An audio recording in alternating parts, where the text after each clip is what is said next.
The insane highs and lows of being a Ferrari fan are perfectly demonstrated by the 2025 F1 Chinese Grand Prix weekend. Being a Scuderia Ferrari fan these days means one thing and one thing only: you need to be ready at a moment's notice to either experience the highest of highs or the lowest of lows, and you truly never know which one it's going to be. Ferrari's most recent F1 championship was the 2008 World Constructors' Championship, and ever since then, they've been taking their fans, known as the Tifosi, on an absolute roller coaster ride filled with mostly delusion and depression, but also random instances of unbridled joy that almost make all the pain worth it. And this entire Ferrari fandom story, it's told perfectly by the 2025 Chinese Grand Prix weekend. The Tifosi entered the Chinese Grand Prix weekend depressed, as Ferrari had an absolutely awful Australian Grand Prix that saw them shockingly wind up P7 in the World Constructors' Championship behind Sauber, Williams, and Aston Martin. The Tifosi then became overjoyed when Lewis Hamilton put his Ferrari on pole in sprint qualifying,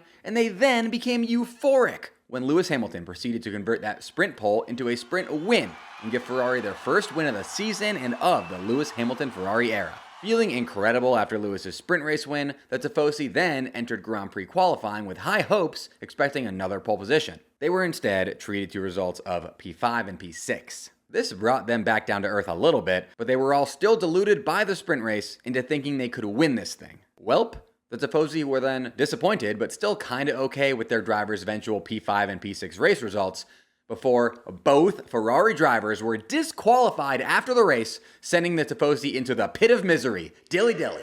To make matters worse, Lewis Hamilton and Charles Leclerc were disqualified for two different things, a ride height issue and a weight issue, meaning it was two separate mistakes from Ferrari that saw them score 0 points at the Chinese Grand Prix. From the highest highs to the lowest lows, life's never boring for Tifosos.